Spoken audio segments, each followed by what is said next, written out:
then you've got to go to a different reviewer. And of course, a different reviewer reviews the paper and raises a whole lot of new issues. And you can end up in this sort of merry-go-round where you never get resolution because every reviewer has something else to say. So for that reason, we go back to the original reviewers and we say, you know, not what's the paper like now, but did it address the original comments? That's all we're asking for. Don't review it again, just respond. Did it address the original comments? So it's really important when you get those reviews to address the comments directly. Yeah. Is that common, that double process? Because in a lot of the journals that I've submitted to, it doesn't. It just goes back to the associate editor and they make the call rather than going out to review. Depends on the journal, and depends.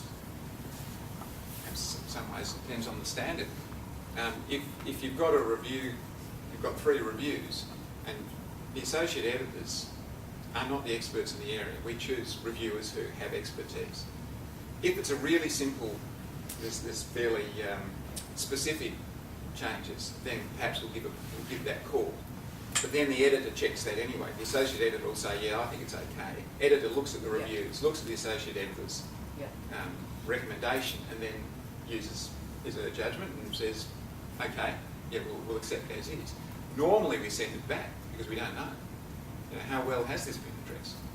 Particularly most papers, there'll be a reasonable amount of feedback. You can expect a couple of pages of feedback from each of the 3 reviewers. Are the reviews compiled at all? Because sometimes I've got like a compilation of all the reviews from the editor or associate editor. So they've looked at the reviews and they've worked out what they think is important to address. That can happen. We tended not to do that. We tended to just attach the 3 reviews. But the editor's got the power to edit the reviews. So if there's things that are particularly critical or sometimes quite hostile, you can scrub them out. And that's what's recorded in the system is the feedback to the author. So that's the reference point. But yeah, sometimes the reviews can be, you can have a summary within the letter, but we always put the full reviews in there because that's what we wanted people to respond to. Yes, but sometimes they can be conflicting. And they can. Sometimes you get a reviewer that's got a particular bent on something which you don't necessarily have. That's right. And the other 2 reviewers don't agree with it. That's right. And that's the same before that the editor, before that gets sent out, and I always read pretty thoroughly what the reviews said and thought about the letter and summarised what should be done and did edit some of those reviews. But if you're still unsure, contact the editor and ask for clarification. Yeah. You know, you've got a lot invested in it, but you're one of 300 papers to the editor, so you've got to actually push forward your value. So no new issues have been introduced yet. But yeah, sometimes you do end up with extra ones, so just be patient with it. Just to clarify, so say if there was that situation and you've got a contradictory opinion going on 2 and 3, so you would respond in your rejoinder where you make the changes that you want to make and then you write your letter justifying what you have and haven't done? Well, if it's a severe disjuncture, I would email directly respond to the letter from the editor and say, can you please clarify, here's the situation, before I go and invest time in changing the paper, can you clarify what really is happening here and what I should be responding to, and here are my issues with it. And the editor will then make it clearer what you're expected to do. Normally, you would take those reviews and you would respond in your paper and you'd also write a response where you specifically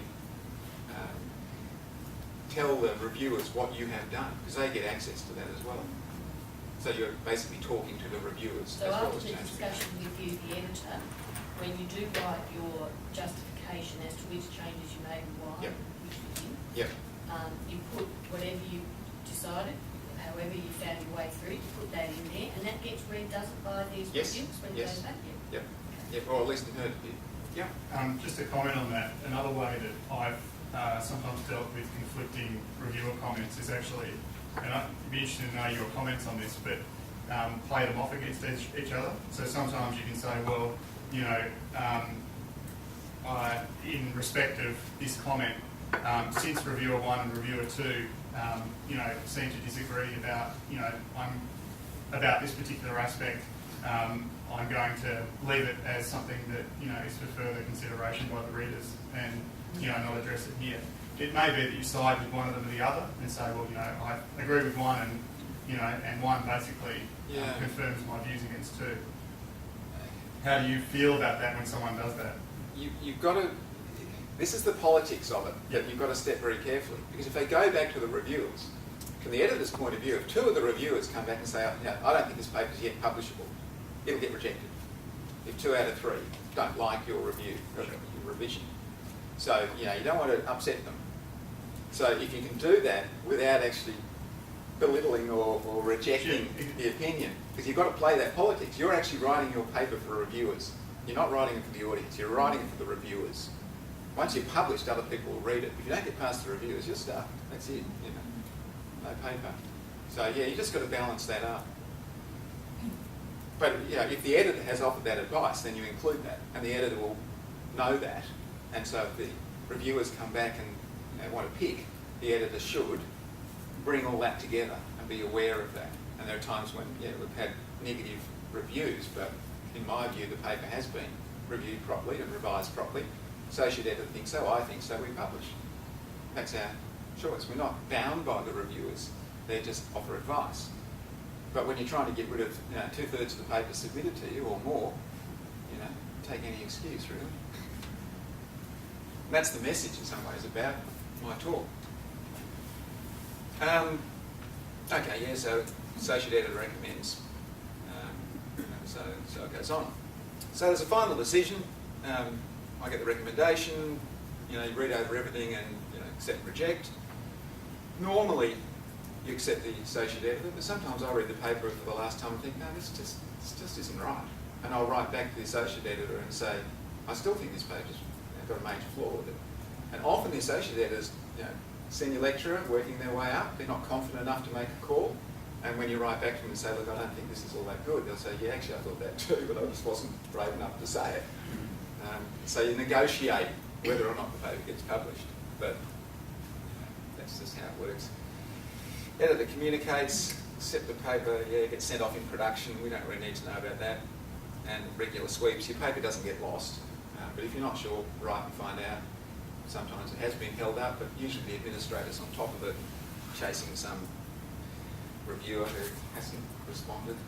Anybody feeling guilty about